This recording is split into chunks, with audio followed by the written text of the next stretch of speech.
It is Hanukkah. No one over here is in a festive mood, although the motif of expelling the darkness does land pretty well this year. War resumes between Israel and Hamas, week 9, and we will talk to Ilana Dayan, one of Israel's most prominent journalists, about the mood of the nation and much more. It's Unholy. I'm Yonit Levy of Channel 12 in Tel Aviv. And I'm Jonathan Friedland of The Guardian in London.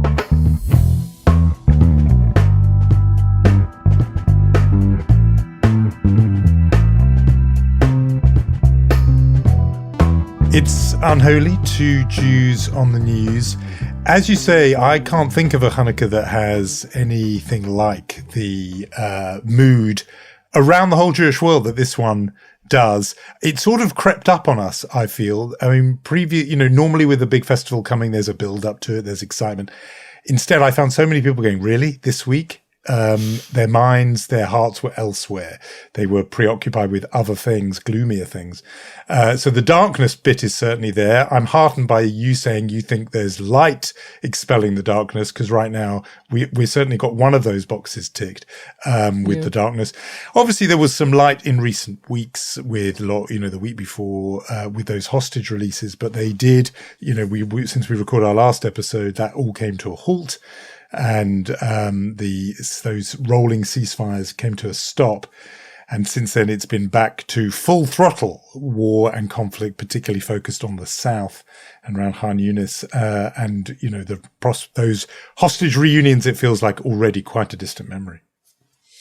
Yeah, I mean, we were talking on Thursday, and it is 2 months to the day since October 7th. And we will talk a lot about the national mood with Ilana Dayan in our conversation, a fascinating conversation, I should say, later in the show. But I kind of had to say that we still feel like we're walking without our epidermis, like that we are walking without the first layer of our skin. And everything is very, very, still very painful, still very sensitive. And as you said, we had a few days of rays of light with hostages coming back, 86 Israeli hostages, mainly children and mothers and the elderly, who came back and reunited with their families. We said this last week. Now it's becoming more and more clear what these hostages have gone through and what they've been through after 50 days, more than 50 days in captivity. You have more and more stories since we recorded our last episode, stories like Yagil and Or Yaakov, 13 and 16-year-old brothers who are branded with an exhaust pipe of a motorcycle by Hamas terrorists so as not to get lost. You have the stories of children not being, fed enough, really torment and psychological warfare, terrorists telling these hostages that Israel forgot about them. Some hostages were told that Israel doesn't exist anymore. Just think of this. This is taken out of the war books of Egypt and Syria and the Yom Kippur War, but they did this to Israeli POWs, not to Israeli civilians.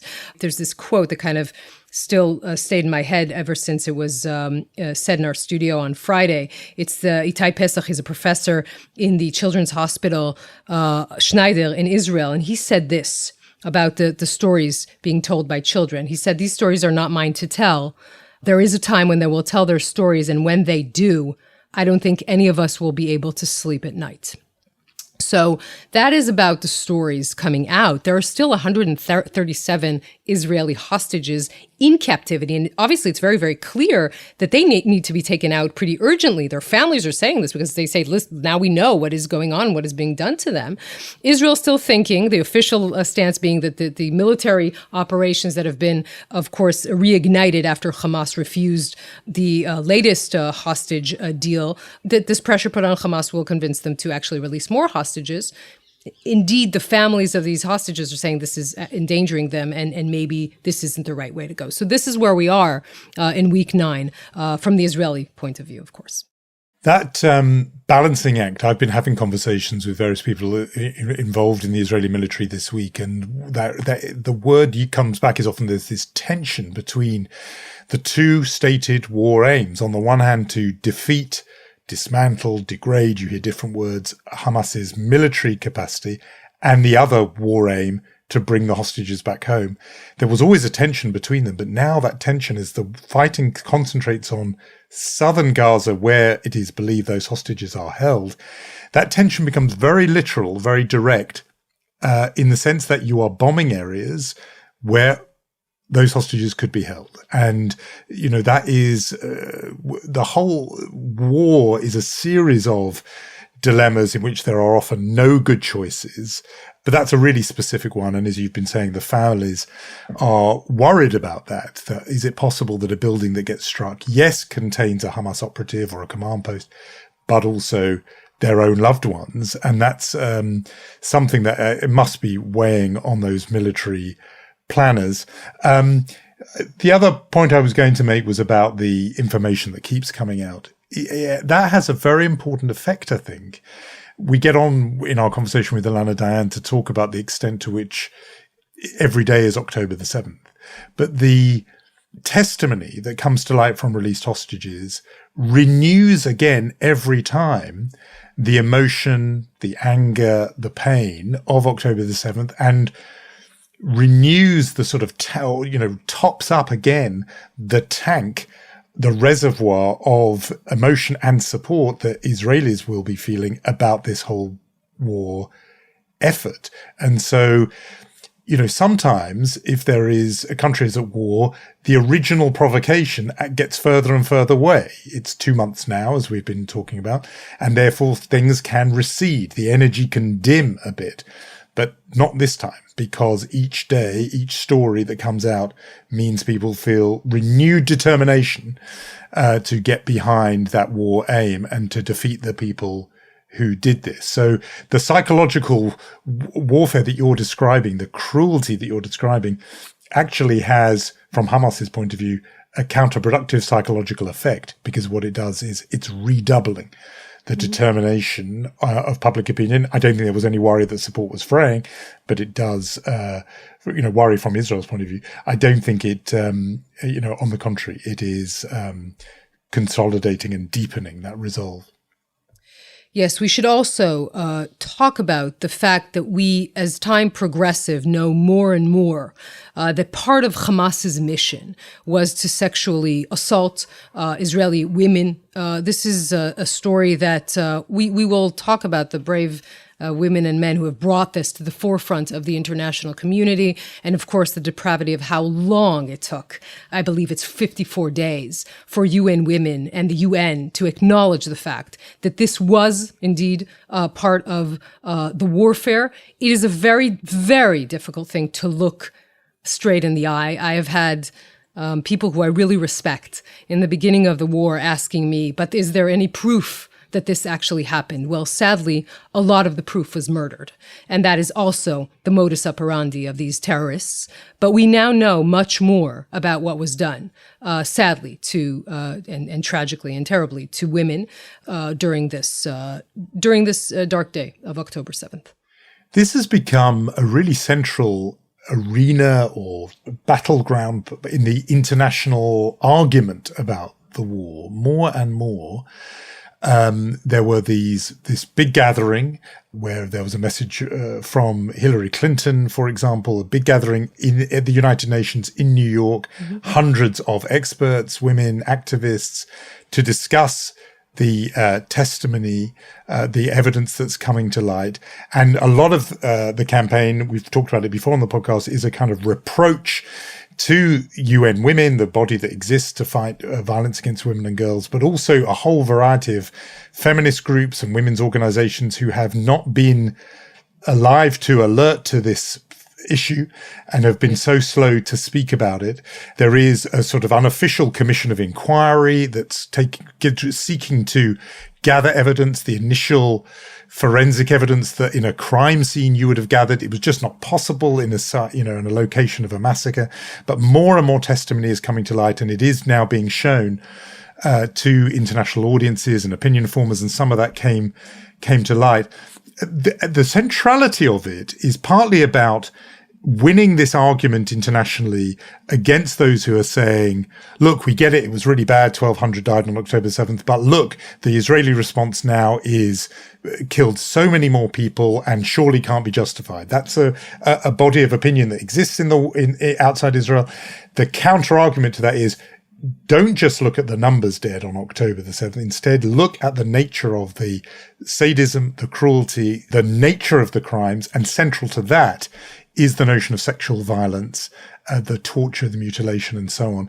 And just to give a very literal example of how, central this is, or a very direct example rather, Matthew Miller, the United States spokesman at the State Department, gave a briefing this week in which he didn't say it was hard fact, but he said it seemed to him that one of the reasons why the rolling ceasefires came to a halt last week was because the next group of hostages to be released included a lot of women, young women included, and his conjecture was that Hamas did not want those women released because they would testify as to what had happened to them, including and especially on October the 7th.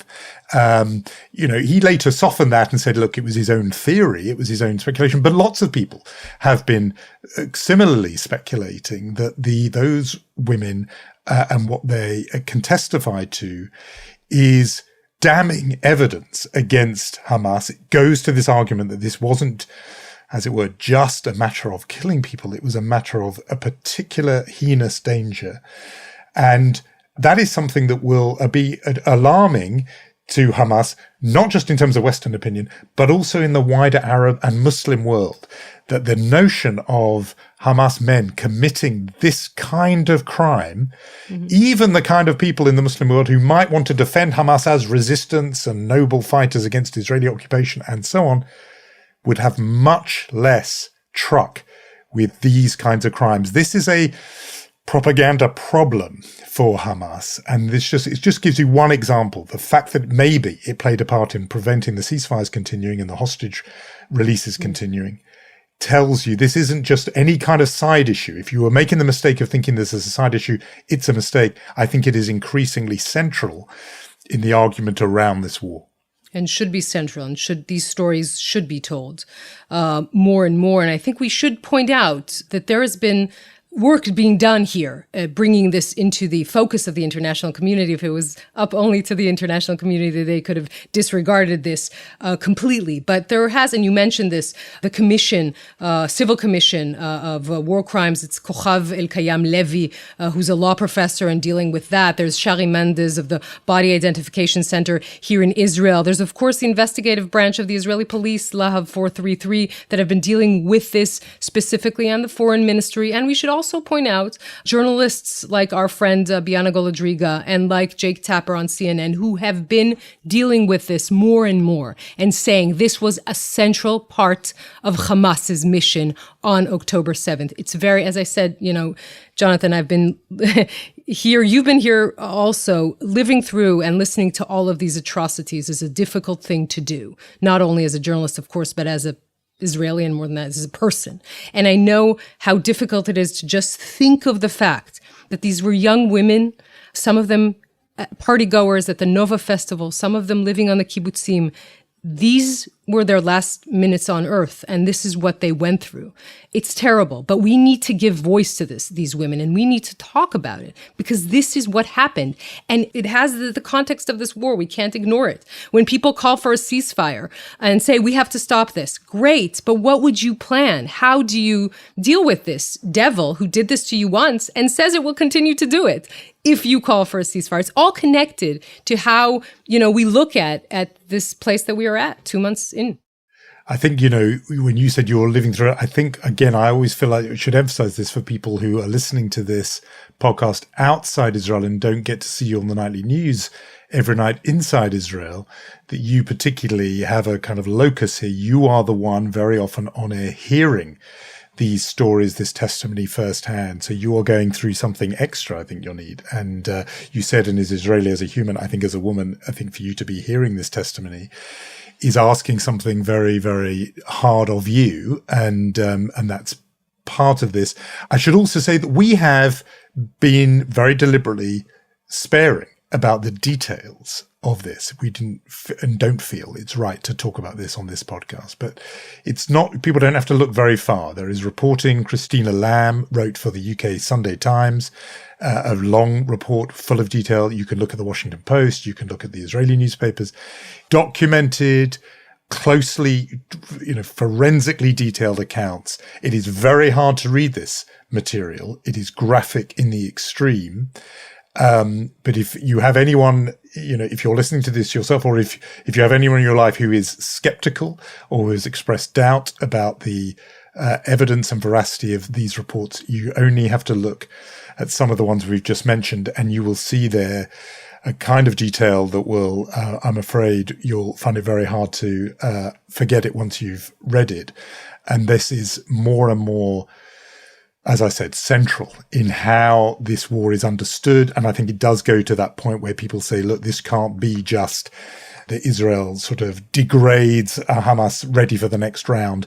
This is a different kind of threat. And I think, look, that point should have been clear with the numbers of dead, but maybe it's more clearer still when people read the detail of not just the numbers, but the method, the way Hamas operated on October the 7th. So increasingly central issue, and one that I think is actually only going to get sort of larger in the debate about this war. We should say something about the argument, since we're talking about argument, outside Israel, in the United States this week. An exchange in Congress at a hearing that went viral around the world. Congresswoman Elise Stefanik, who's had an interesting political journey from the sort of moderate wing of the Republican Party to the more kind of Trumpist wing. She was grilling three heads of major Ivy League universities, University of Pennsylvania, Harvard, and MIT, Massachusetts Institute of Technology. Three women, as it happens. And she was particularly pressing them on their own guidelines and whether they would tolerate people voicing what to anyone else would sound like pretty clear, direct anti-Semitic hate speech. Why don't we just hear a bit of that hearing? Ms. McGill, at Penn, does calling for the genocide of Jews violate Penn's rules or code of conduct? Yes or no? If the speech turns into conduct, it can be harassment. Yes. I am asking, specifically calling for the genocide of Jews, does that constitute bullying or harassment? If it is directed and severe or pervasive, it is harassment. So the answer is yes. It is a context-dependent decision, Congresswoman. Dr. Gay, at Harvard, does calling for the genocide of Jews violate Harvard's rules of bullying and harassment? Yes or no? It can be, depending on the context. What's the context? Targeted as an individual, at an individual. It's targeted at Jewish students, Jewish individuals. Do you understand your testimony is dehumanizing them? Do you understand that dehumanization is part of anti-Semitism? What's so interesting about this is that it's a moment in which truth has been exposed so clearly, just in these answers that have been phrased by lawyers, right? That it is just a simple question, yes or no, and they can't answer it. One president after the other. And again, this truth that has been exposed, that they don't think that Jews are a minority that needs to be protected. And that is just how it comes out. Now, the interesting thing is that since this conversation happened, it has been overtaken, and you see 2 out of the 3 presidents kind of either by Twitter or by like this short video issuing these clarifications. They had ample time to do it in front of the camera in Congress. It was a debate that lasted a few hours. I see people, you see this sort of circle on Twitter, and now trying to say 2 things. One is that Representative Elise Stefanik has history with Trump, and she didn't denounce his anti-Semitism, his meeting with anti-Semites, etc. And then the other kind of genre that says, Intifada is not calling for genocide of Jews. I would just say, in parentheses, if I can, that given the Israeli experience, I'd say our view of Intifada is a little bit more realistic than the people who see this. But all this, unimportant completely. All this is a diversion from what has actually been exposed here. And And really, the question is what to do. You know, we talked with Simon Sebag Montefiore about, he said, you know, let's talk to the donors about their donations. I don't think that's enough. I think when you hear the top law firms in New York, top 10 law firms saying, you know what, we're going to consider taking applicants from places like Harvard. This is what they said after the letters of the student bodies came out supporting Hamas.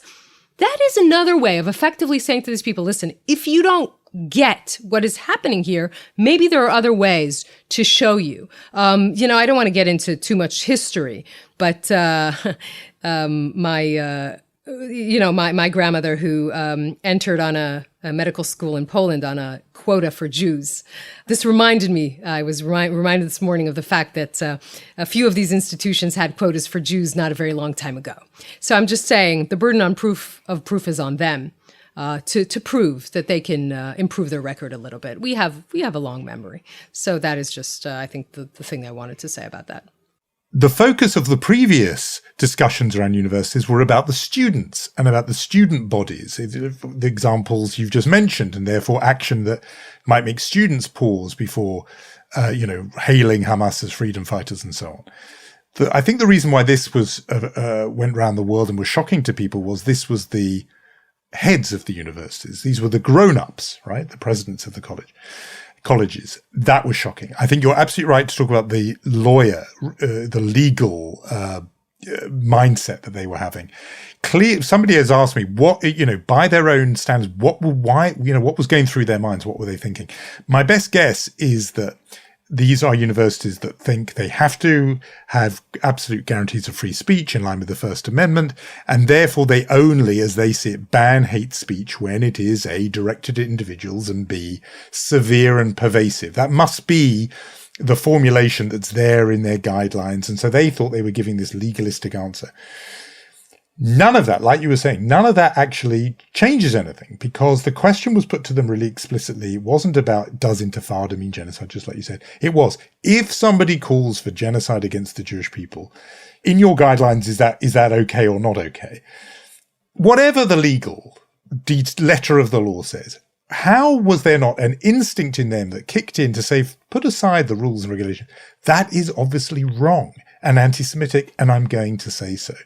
And all three of them failed to do that. And the reason why I am sympathetic wholly with their critics is, I think it's right to say that had they been asked that question about other minorities, the non-legal instinct would have kicked in and they'd have said straight away, obviously we don't allow that kind of hate speech. You know, the hypothetical that's given always, but I think it's fair, is had they been asked in a congressional inquiry, would you, Harvard, classify as hate speech and ban someone going through the campus calling for the death of all black people? I don't think they would have said, well, it depends on the context. I just don't think they'd have said it. Some other mechanism would have kicked in their head that would have said, oh, I definitely cannot be seen saying that. That will be a terrible thing for me to say. That clip will be on social media. I've got to say something else. And that instinct didn't kick in here. Well, this is not to say that, well, it kicked in later when they got back, but, but not in the moment. And I think, that, you don't have to say any kind of hierarchy of racism or that black people have it worse than Jews or Jews have it worse than black people. Nothing of that. I'm not getting into that. The point is there is an instinct that is missing a bit here, and that somehow says genocide of Jews depends on the context. And I don't know, I still am yet to hear, an answer to the question, tell me the context in which that is fine. Give us the context in which genocide for the Jews, on balance, yeah, that's okay.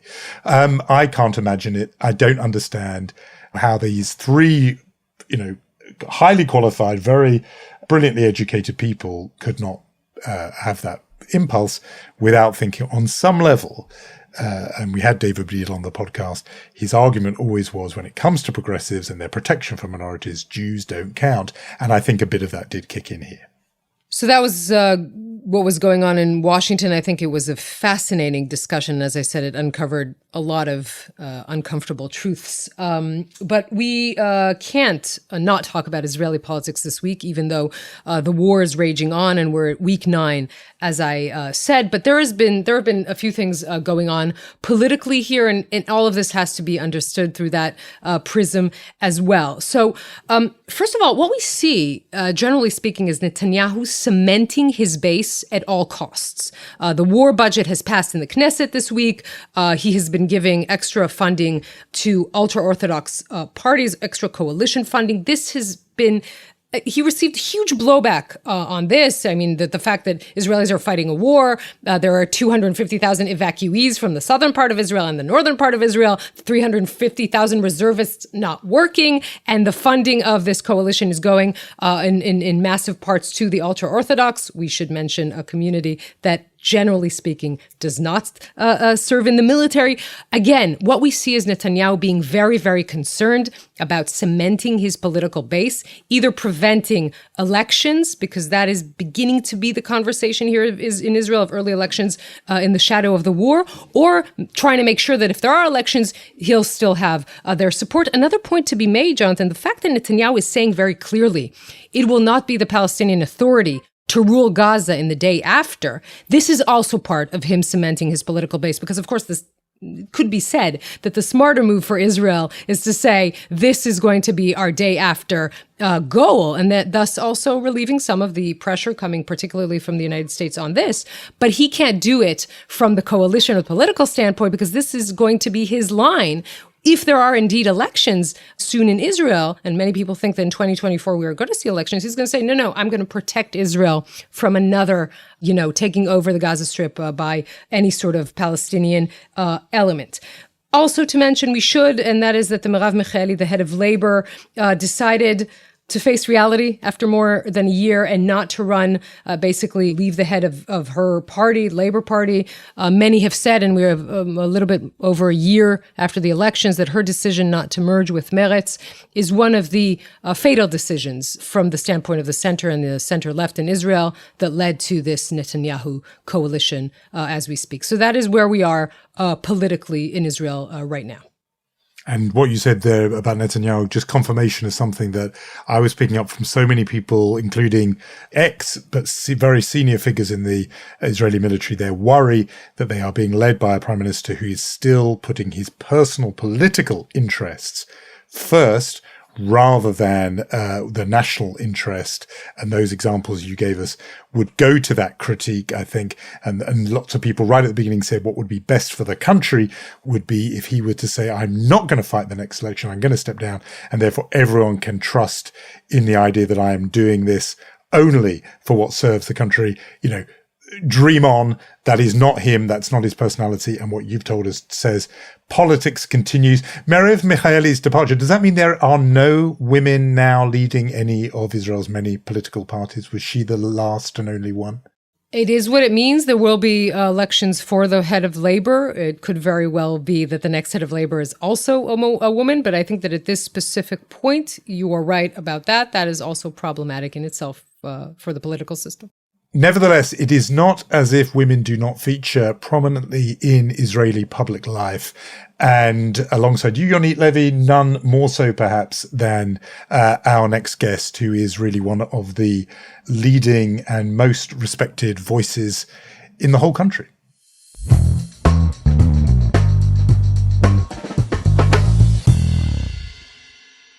Ilana Dayan has spearheaded the investigative news program Uvda on Israeli television for the past 30 years. It's the Israeli version of 60 Minutes. I was going to say she's one of the most well-known and well-respected journalists in the country. I think it's safe to say she is the most well-known and well-respected journalist in this country.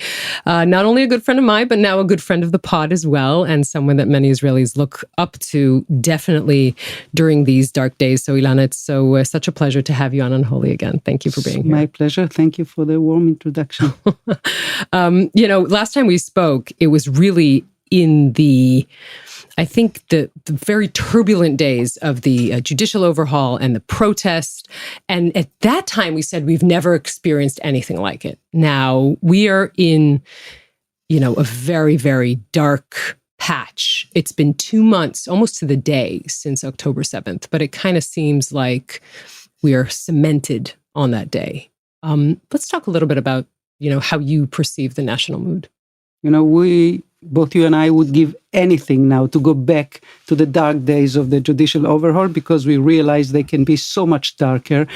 And I think if we have, perhaps to let Jonathan understand our national mood, he should be one day visiting our studios when I come and take over the broadcast, when you finish your newscast at 10 in the evening.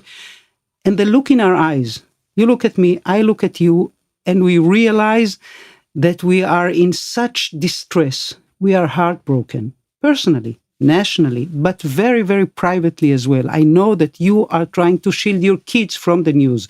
My kids are a bit older. I'm trying to share with them the news. I calculated last night, both you and I together, we have together 70 years of experience in television journalism, in the media, which is quite a lot. It's a time frame. And we have never experienced anything like that. And when I'm trying to understand what is the magnitude of this atrocity, it's not only the number of casualties, it's not only the brutality of October 7th. I think it's the fact that you mentioned we are still stuck there. We are cemented in October 7th. I remember interviewing in Bar Goldstein. She lost her brother and her nephew, and all of the rest of the family was kidnapped to Gaza. Thank God they are back now. And she told me on the radio, I'm still stuck on October 7th. Mm-hmm. And I think partly we cannot get over it because we are not over it because of the people who are still in Gaza. Because those who are still there, we know them by now. We didn't know the victims of October 7th. We know by now the ladies and the young women and the soldiers. We know them by name. We know the red-haired baby who might be in harm's way. We know that people might never come back. We know their names. We know their families. Gaia, who is the editor of this podcast, she can tell you everything about all of them. I know that because I consult with her. And that's part of it. I have to tell you one short story. I think it was October 9 or 10th that I realized the story of Shira. Shira from Be'eri, we did an investigative piece about her 12 years ago when she gave birth to a pair of twins. There was medical negligence, malpractice, and she stayed in a terrible situation, basically disabled both mentally and physically. But the twins were healthy and beautiful. And her aunt took over Shira, and she was the one who brought them up. Both twins were murdered in Be'eri. Her aunt, Ayala, was murdered in Be'eri. Their grandfather was murdered in Be'eri. So, Yonit, we are drowning in an ocean of pain and loss and heartbreak, and it somehow only gets deeper and deeper. So asking about the national mood, it's fucked up. I guess. That's a way to sum it up. I agree. Yeah. I wish I had something more optimistic to say. I mean, what Ilana isn't saying when she when I pass on the baton to her on Thursdays is that I kind of look at her, I look at you, and I kind of wait for reassurance in some way. Right? Just say something reassuring. I think I've been saying that to Jonathan as well. Say something reassuring. It's very difficult to do. There is none. Yeah, I don't know what you come up with when Yonit asks that question, either silently or explicitly, but I don't have much to offer when I hear it. I mean, you've described really powerfully, Ilana, the mood. I saw it for myself a couple of weeks back when I was in Israel, and the sense you've both said of being still there in October the 7th and just going deeper and deeper into it. I think that's shared by Jews around the world too, but it just struck me hearing you that maybe this explains something going on that I think people outside the country are asking, which is the phrase that's used is international pressure. It's particularly talked about America, Washington sending signals, messages, more or less coded, now these days much less coded, saying about Israel's response in Gaza to change it, modify it, soften it. And at the military political level, maybe not getting through. But I'm now wondering if the reason is a kind of emotional reason, which is that something that was said to me by some very senior retired general who I spoke to in Israel, who said, there is just no room for anybody else's pain right now. We are so consumed with the shock and trauma of October the 7th. We just don't have the kind of, he didn't use the word bandwidth, but I'm now using the word bandwidth.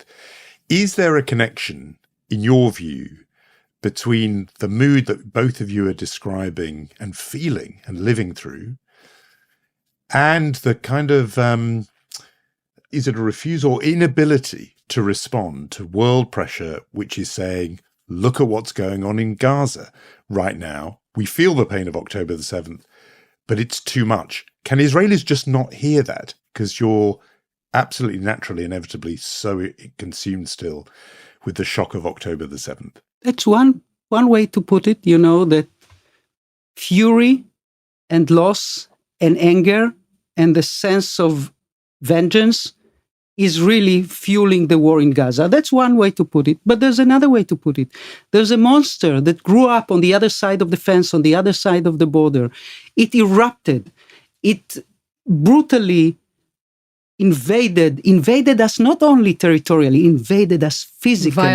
Violated, raped us, butchered us, slaughtered us, kidnapped our kids, kidnapped our grandmothers, kidnapped our soul.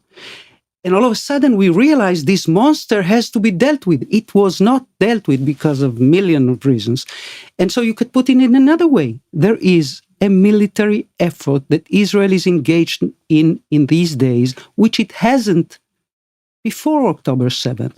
Now, do we have to listen to the world? Of course we have. I was talking to another senior military officer the other day, and he said there are 3 timers, 3 clocks ticking. One is the military one. When we'll be approaching the aims of this war. The other one is, of course, the American ticking clock and the international community. For how long will we have the legitimacy to launch and continue this war? Yes, given the toll that it's taken also from civilians in Gaza. But the third clock is the Israeli public opinion clock. And that has to do both with the fate of our prisoners there, our hostages there, and with our casualties. Because eventually, especially in Israel, success or military success is not really measured by the number of casualties you inflict on your enemy, but rather on the number of casualties you suffer yourself. And we count, Yonit does it every night. We count soldiers, young boys, family people, reservists, miluimnikim, who are killed in the Gaza Strip every day. And I think the public is still behind the military because of everything we said right now. But at some point, will have to be taken into account. As far as Biden goes and the American administration, we all, 3 of us, we know it's the last Zionist president in the Oval Office.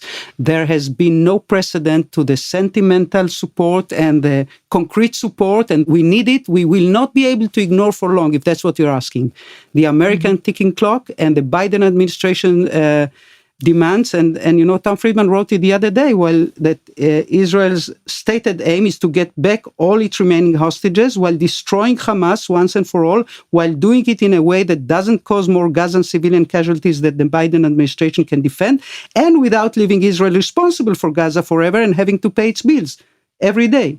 Good luck with all of that. But that does beg a question, I think. Maybe it's 2 questions. One is, when will the war be over? When will we know it's over? Maybe that's a separate question. And maybe it's too early to ask this after 9 weeks, but what kind of Israelis will we be when this is over? With your permission, if it's okay, perhaps we talk about it later, because I think what kind of people will we be? It's a different kind of question and issue. But when will the war be over? The same senior military officer that I quoted before, he told me, I don't think we have much more than 2 weeks, perhaps several weeks, because of all the clocks ticking, which begs the other question, what will happen in terms of achieving the goals of this war within 2 or 3 or 4 weeks? And I'm afraid that both you and I, when we speak to Chaim Yelin from Be'eri, and he says we will not come back if there's one Kalashnikov left, one rocket launcher left, he knows the truth. We know the truth. We will not be over and done with Hamas, but we can get closer to it.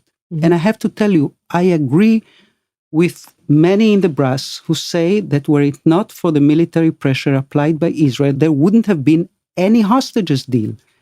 So I pray to God and to everybody in power here that we really will be able, in as short a time as possible, to apply as intensive pressure as possible on Yahya Sinwar, on Hamas. It will not end with the elimination of Hamas. It should end with the hostages coming back. Otherwise, this country will not be the same. I'm struck by your prayer to God and to the people running the country. More to the latter. And because, and this gets to something I know you've been reporting on a lot, but the permission that will partly the world, but more importantly in a way that Israelis grant their leaders to do, as I understand what you're saying, whatever it takes in Gaza to defeat what you described, powerfully as the monster. That permission, in a way, relies on confidence that Israelis can have in their government and in the IDF to win this war. And my question, in a way, based on some of the reporting you've done about the failures of the leadership of the country, military, intelligence, political, to heed the warnings that something terrible was being plotted by Hamas for October 7th, that failure surely undermines confidence Israelis can have that the people in charge can do this job of slaying or even just very badly wounding the monster. And I think from the outside, it's also related, because we've also seen the reporting of these failures. It makes somebody like me wonder, do the people in charge, who themselves were sort of panicked or shaken by their failure on October 7th, do they really have an actual strategy for winning, rather than, again, what it can look like from outside, which is just pounding Gaza and its people and its buildings very, very hard? To put it simply, Jonathan, Israelis trust the IDF, albeit there was a catastrophic failure and a terrible fiasco. Many of the Israelis don't trust the government. If it only were for the mere fact that the Chief of Staff Herzi Halevi, the Chief of Military Intelligence Aaron Haliva, the Chief of the Shin Bet Ronen Bar, they all assumed responsibility. They said it loud and clear. We are responsible. We failed you. We were not there. And I got a telephone call. I got to tell you, Yonit, I got a telephone call from a lady yesterday. She's from Nir Yitzchak. She was born in kibbutz Nir Yitzchak. She left the kibbutz many years ago, but she said we are all drafted now, and we are all. She's working now in the kibbutz. She's taking care of the cows and the garden. And she told me, you got to stop reporting about military fiascos, because we have to trust the military now, and I cannot trust the political leadership, because they didn't assume responsibility. She spoke, of course, specifically about Bibi Netanyahu. And that's something, Jonathan, that you have to bear in mind. It's a zero-sum game. So when I have news, and I call Yonit's editor, and I come to the newscast, and I bring news about mail written by a lady in the intelligence trying to warn, and about other things that happened within the intelligence that nobody listened to and many overlooked.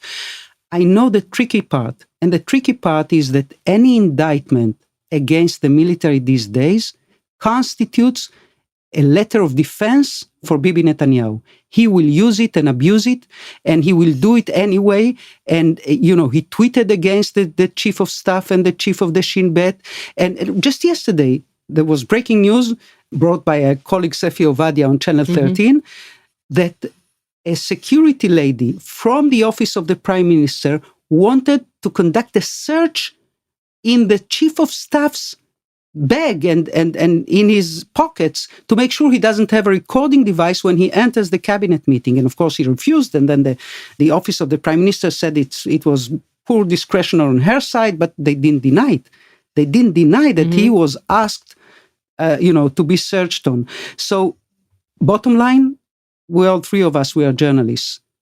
Our sacred duty is to tell the story of pain, of agony, of loss, and to give the facts, to speak truth to the people and to speak truth to power. So when I have information which is important, I will deliver it, no matter who is being served by it and who might benefit. But we have to make sure that the context is there. And the context, you brought it. There was a military fiasco. There was an intelligence catastrophe. But there was also a prime minister who wouldn't listen, who wasn't there, who got, warnings and papers and documents about the fact that war is imminent. There is clear and present danger. These were the words written in the document revealed by Chaim Levinson from Iton Haaretz, from the Haaretz paper. And Bibi Netanyahu did nothing. And when generals appeared in the Knesset before the voting on the reasonableness clause bill, they sat there, the generals, nobody came to their brief. So we have to bring the context. But will we deliver the news? We will. Will someone be served by them? Or more often than not. You're right about that. We should say to our listeners outside of Israel that you would have reported more extensively than others about the military failure. And specifically, you mentioned this, the junior officer who is a woman. I don't think that's a coincidence. Maybe that's a discussion for another day. But she was specifically warning from this exact scenario of Hamas and her commanders. We're not listening to her. She's in the prestigious 8200 unit. But there's more here in the sense of, you're saying these generals, they warned Netanyahu, clear and present danger. Yes, but did they warn themselves as well? Because it seems like they weren't on this as they should have been. And when you think about that conversation, again, reported more in Israeli media of that 4:00 in the morning, on the morning of the night between Friday and Saturday, the heads of some of the chiefs of the military, the IDF, the head of the Shin Bet, were on that call. They thought something was wrong. And the question I'm trying The head of the intelligence was not on that call. The head of the military intelligence was not on the call, which you reported on as well. That's part of the problem. I think the head of the Shin Bet was in another call. Anyway, yes, there was. The question is, how far would you go on this story when Israel is still fighting a war? That I guess is what I'm trying to ask. Yonit, I looked at the numbers a couple of minutes ago. Roughly 500,000 people watch you every night. They trust you, which means that you and I have to be attentive to them and we have to feel their pulse. So yes, we have to be attentive. We have to understand the mood of the nation. We have to understand that for many people, this kind of reporting seems as something harmful or wrong these days. But I think for us to cater to their needs means also sometimes to irritate them. Because if we don't report the news now, even though we know these are touchy days, when will we report them? Will we be the same kind of nation committed to freedom of speech, freedom of the press, an open society, which really enshrines openness and free discussion and uninhibited, robust public debate, to quote a major American Supreme Court ruling? Will we be the same after this war is over? Because I don't want us to be the same, I will keep reporting. But I think you're implying other things, which is, for instance, your decision in the newscast and the news company not to air part of the propaganda produced by Hamas, those terrible videos released of people who were kidnapped, of people who are saying things dictated to them by Hamas. So here I think that we can find a point in which you can report about those videos, but not run those videos. When we show the production by Hamas at the point in which they deliver the hostages to the Red Cross, we both feel uncomfortable. By now we know that they drugged some of the people who were kidnapped so they look, happier or better or whatever. It's kind of dilemmas that we never had to deal with. So I think when we strike the compromise, when we find the exact point of telling people what's happening without serving Hamas propaganda, we have to remember two things. On the one hand, we have to feel the pulse of the nation. We have to understand that people are on the edge. All of us are on the edge. On the other hand, we have to remember our duty, and our duty remains and will forever remain to speak truth to power and to let people know the facts. I couldn't agree more with that. And I think your point about having to get these facts out, whatever the circumstances, is so right. I remember the British Jewish columnist Chaim Bermant in this country used to say, when he was confronted by those who didn't like him discussing uncomfortable things, he said, a family that doesn't wash its dirty linen in public doesn't wash its dirty linen at all. Right. And it's a good rule that you have to do it. So I'm not disagreeing with that. And by the way, I think even if you weren't doing it, people are living with the consequences of the failure, even if you're not telling them. They know it happened anyway. So I think that point I was asking about confidence. But you've just raised something which I think, again, listeners outside Israel will be surprised by, which is that, and I know it from conversations I've had with Yonit, that some of the most horrific images of October 7th, which are seen outside Israel, are not shown inside Israel.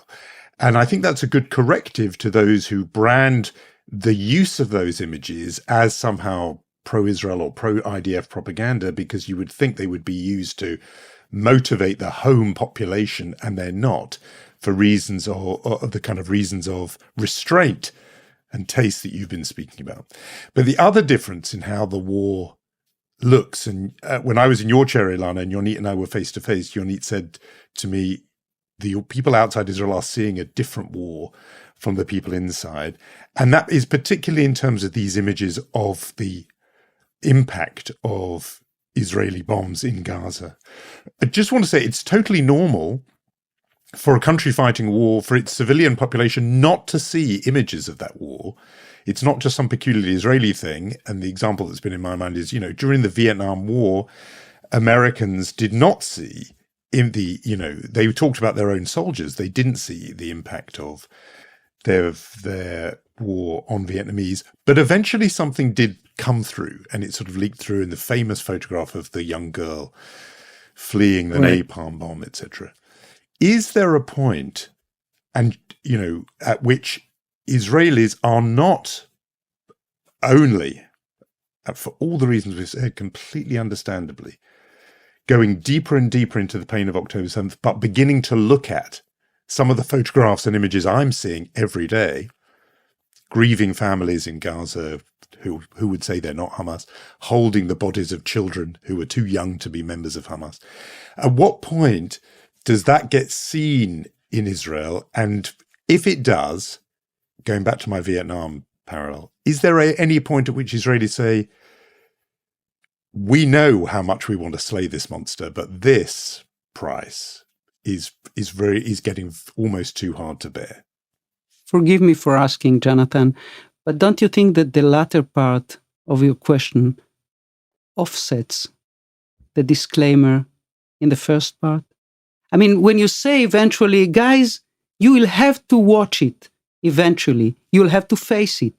You'll have to reckon what kind of tragedy you're inflicting on civilians in Gaza. You'll have to see the photos of kids without families, of families wiped out. You'll have to see the destruction in Gaza eventually. But then do you remember what you said at the first part of your question about the kind of experience that we have been through? Is it possible to understand that a heartbroken nation is too broken to have, a reservoir of empathy for the other, for the enemy?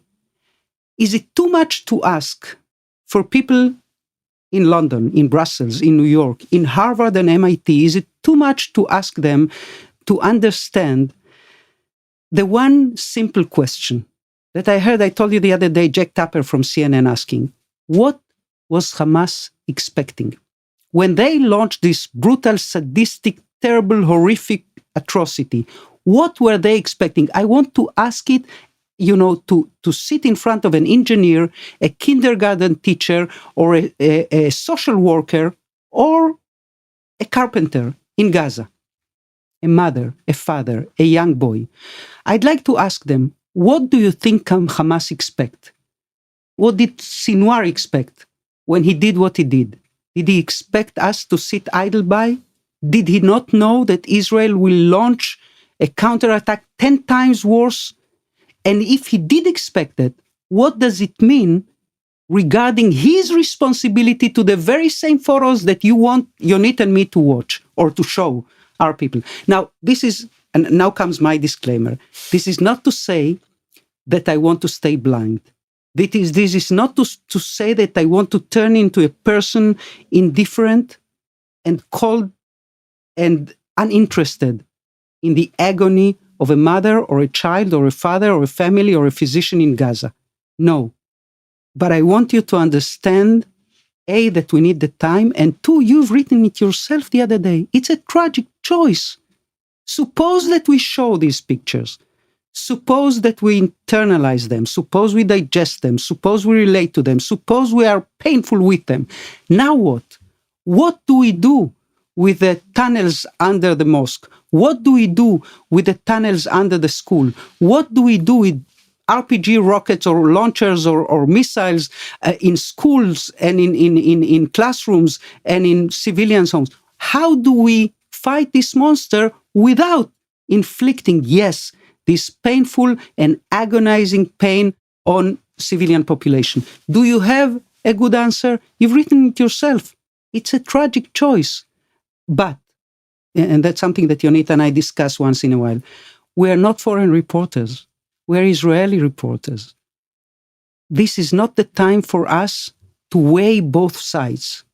This is the time for us to see that this nation has experienced something like nothing before, and it's fighting for its life, not physically, it's not an existential war, but in many other ways. We are fighting for our lives. And yes, there's a toll, there's a price paid by many people on both sides on the fence, but it's a tragic choice.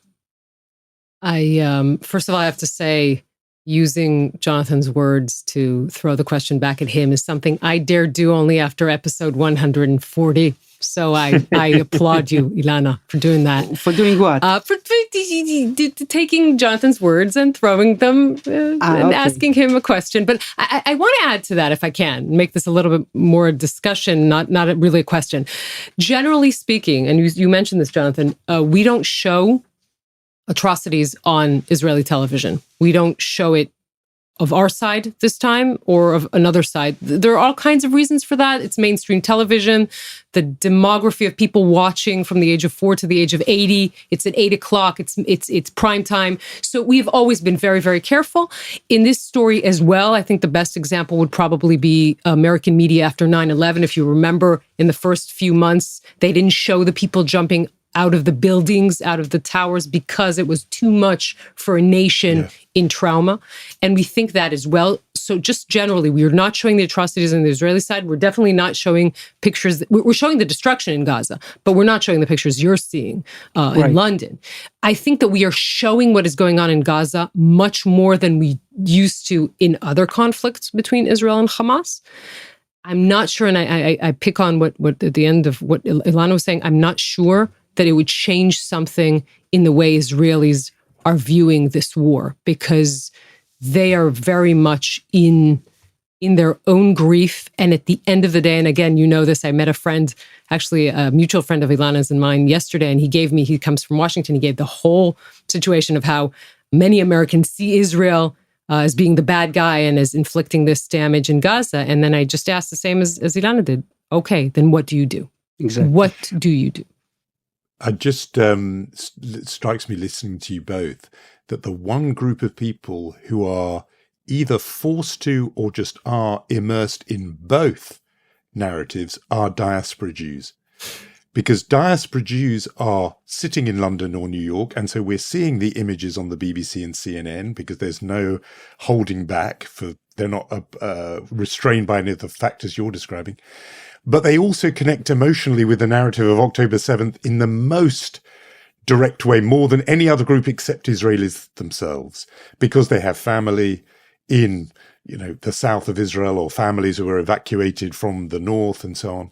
They are Jewish and therefore feel the historic weight of the moment of October the 7th, that this is a trauma that will rank in Jewish history. They are putting up the posters of the hostages. They are trading on WhatsApp messages about the latest word that's come out of what happened in Be'eri, etc. But they are also then putting on the radio and hearing the BBC, where there's the interview with the grieving father in Gaza. And so the tragic choice column that you've referred to, Ilana, in a way is something I'm living and breathing, because I feel both pulls and can see that both are impossible and that you can't reconcile both, that it is the monster has to be slayed, but slaying the monster inflicts an unbearable price. And both are unbearable. Letting the monster live is unbearable, and what's required to destroy the monster is also unbearable. So I think diaspora Jews are in this very particular position. Jonathan, letting the monster live is impossible.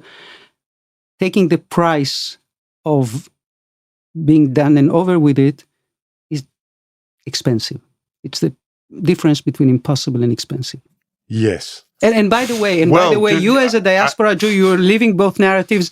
Yonit and I, as journalists on Israeli television news, we live both narratives in terms of the journalistic ethos of speaking the truth, delivering the facts, and the Israeli ethos that, reunites you and consolidates you and demands for some kind of solidarity in these times. So we are both also living in both worlds and both narratives. But there's enough sorrow for everyone. That's very true. And difficulty. I want to shift to the world response, and we're actually in this conversation already, but you have a doctorate in law from Yale. It's a few years ago, but I do want to sort of pick your brain what you think about what's going on in the Ivy League in the United States, particularly after what we've seen.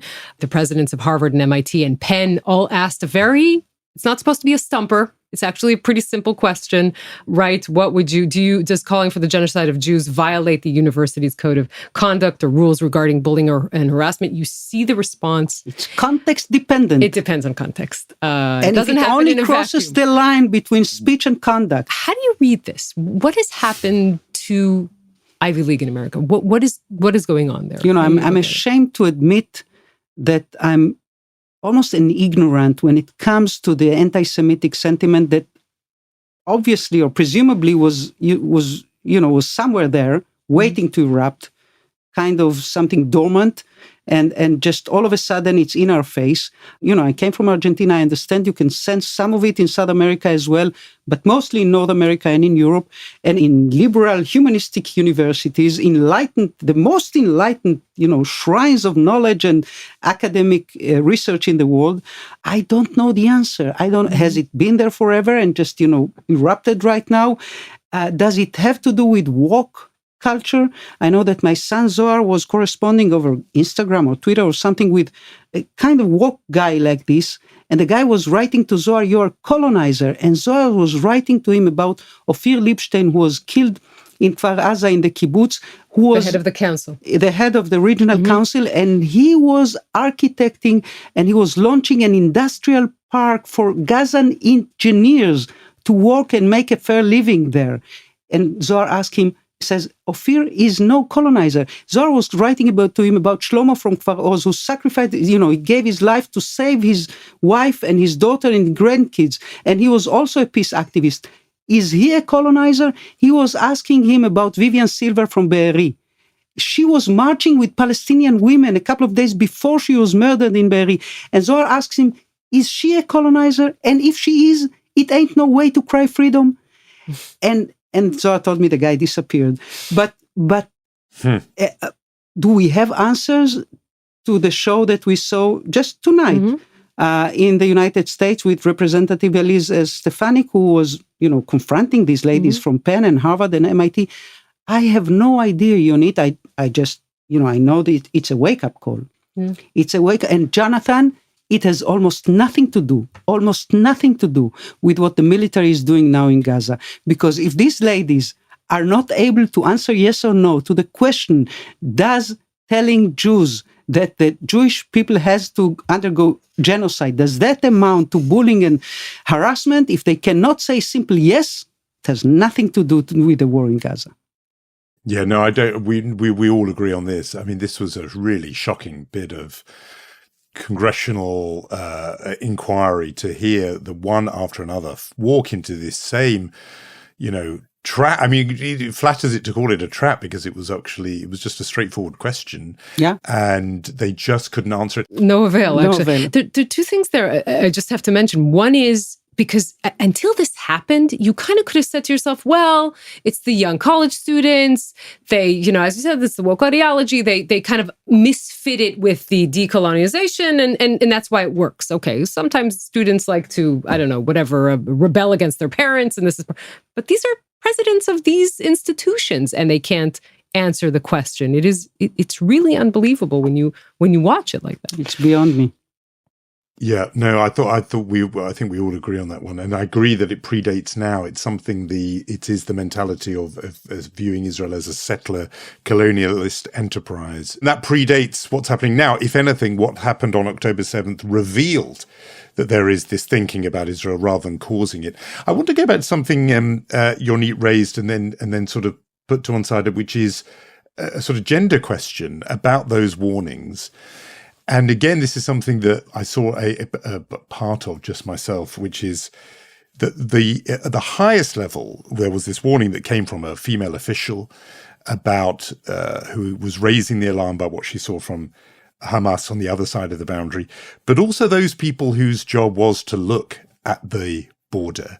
And I visited, Yonit knows, the kibbutz Kisufim, where there was particularly stationed there one of those observation posts, as it were, staffed overwhelmingly by women, by young women, who were looking at those monitors and assessing what was going on, and who were themselves, according to the people who told me about it, passing up warnings up the chain. Is it possible that a factor in the ignoring of those warnings was the fact that the, human intelligence, or just the eyes-on observation at the most basic level, was coming from young women, that the report at a higher level was coming from a woman? There's going to be a huge inquiry after all this, which is going to look at every aspect. Will one of the aspects be basic sexism? Just one point, that the highest level claims that they were not exposed to her email. But anyway, I would like to say it's a coincidence. It could be a man, it could be a woman, it could be anything in between. It has to be a pro, and it has to be someone who was very, very professional and very attentive to the information she got. On the other hand, I'd like to think it's not a coincidence. You remember Carol Gilligan, the feminist who's written the book in a different voice, and she wrote about this other regarding female psyche. We listen, we are connected, we have less ego, we have more doubt. Every time I have a dialogue with the editor-in-chief of our program, she's a lady, and she tells me, she speaks with a lot of confidence, and then she says, but maybe I'm wrong, which your male editor will never say, right? You don't have to admit, I said it. Either way, is it gender connected? I wish it weren't. I suspect it is. And anyway, Jonathan and Yonit, we, women, female, we speak up more than we used to. I'm not sure they listen to us more than they used to. I couldn't agree more. And I think, this throws me back to an article in The Atlantic many years ago. The cover piece, it was called The Confidence Gap, about how the biggest gap that exists between men and women is still of self-confidence. And a lot of research going into that. I think and again, this is, broad strokes generalization, but we tend to doubt ourselves more, and us women, sorry, Jonathan, but that, I think that extends to doubting everything around us more. And that is what was really needed here in this, particularly in the intelligence question. And I'll just give you that. As far as I know, there are more ladies that have been issuing warnings, and we'll hear about them later. Yeah. That's but I hope there were that's an intro into the rest of the story. Yeah. I do want to, you said, again, I started with this and we kind of maybe moved it aside, but as our conversation progresses, you made Aliyah when your family was 6. And just to kind of zoom out on this whole thing, the Zionist ideal, right? To protect Jews in Eretz Israel, in the state of Israel. And that failed so miserably. This week when we had the hostages return, and one of the military analyst in the studio, said to me, the Zionist ideal is to bring home the hostages. And I said, well, the Zionist ideal was to make sure they weren't actually abducted in the first place.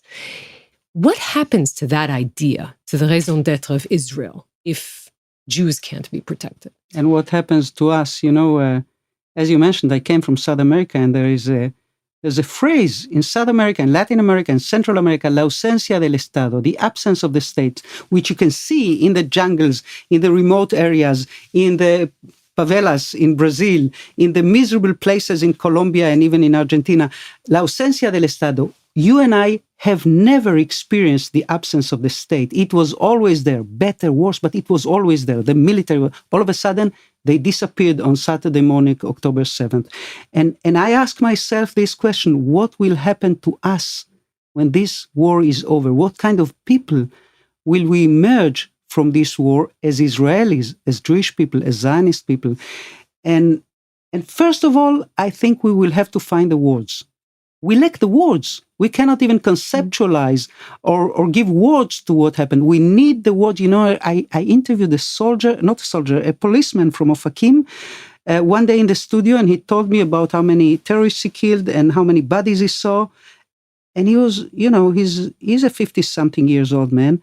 And he came to me when the broadcast was over and said, it was so good for me to tell you the story because now I know it happened. So we need the words to know that it happened, and we need the words for another reason. I was reminded yesterday night of a text by David Grossman. He wrote it after he lost his son in the Second Lebanon War, and he wrote about the fact that he needs the words to breathe.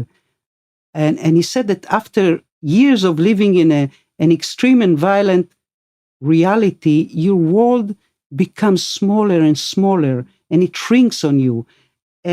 And he says, when I write the words, I create a space for myself. When we write, he says, we feel that the world is moving again. It's flexible. It's full of opportunities. When I write, all of a sudden, I feel that I'm not paralyzed anymore in front of the predator. When I write, I feel there are so many possibilities in the human condition.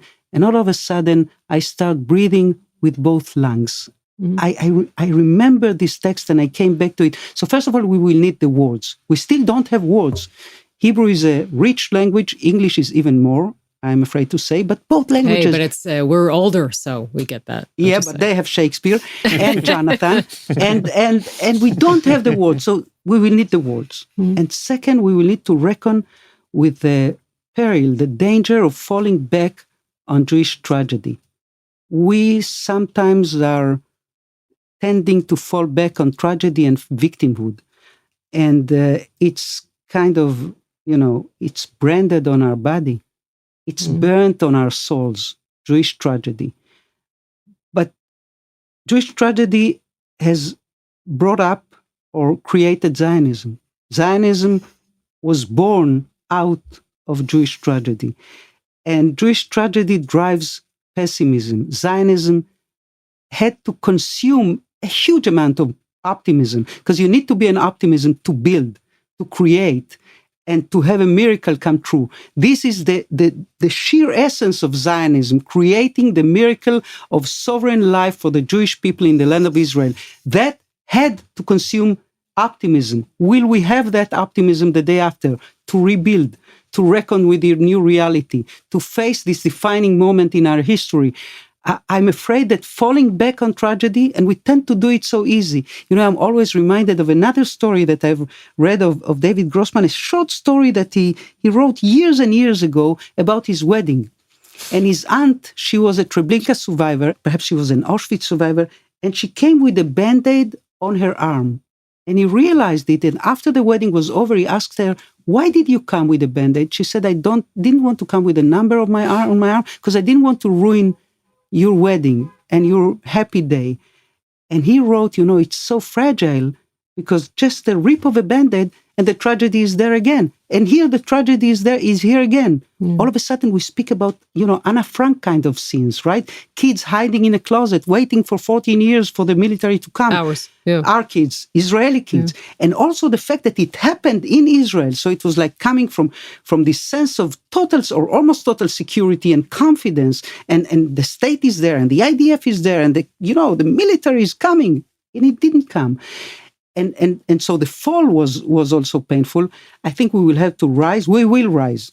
And it's not a cliche, really. It's not a cliche. We will rise because that's what we do, because that's what we have to do. You remember this mother of Ben Zussman who was killed this week in Gaza? And she stood up. She stood on his grave. And that's what she said. Yeah. We will rise. And she said, but we need a leadership worthy of us. Yeah. And she's so right. Well, that is a hopeful note of a kind, which is hard in these conversations. All of us are finding that. So, Ilana Dayan, thanks so much for coming back to Unholy. Thank you for having me.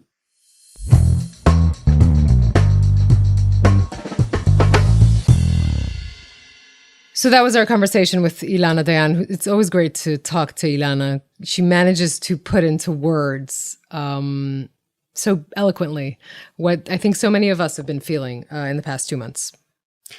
She really does. When she last came on the podcast, it was to talk about the judicial overhaul, the judicial coup, and she'd really gone out on a limb, sort of editorializing about that. And here she is being a very forceful, fluent, eloquent advocate, in effect, defender of her country. And she just, in a way, embodies, personifies that shift, that there were all those people who were protesting, who were against the government 3 months ago, 5 months ago, 8 months ago, who are now very, very clear what the country has to do for its own existence. In a way, both fights were for the soul of the country, and she articulates the soul of the country as well as anyone. We should say our thank yous, not only to Ilana Dayan, but to everyone else this week, Yonit. True. We'll say our thank yous to Gaia Glazer and to Omer Primat. A special thanks to Omri Barak. And so let's hope for some rays of light in this Hanukkah season, and we will see each other next week. Yeah, a miracle would be nice. Let's hope really for that would. Too. It would be good. See you next week, Yonit. See you.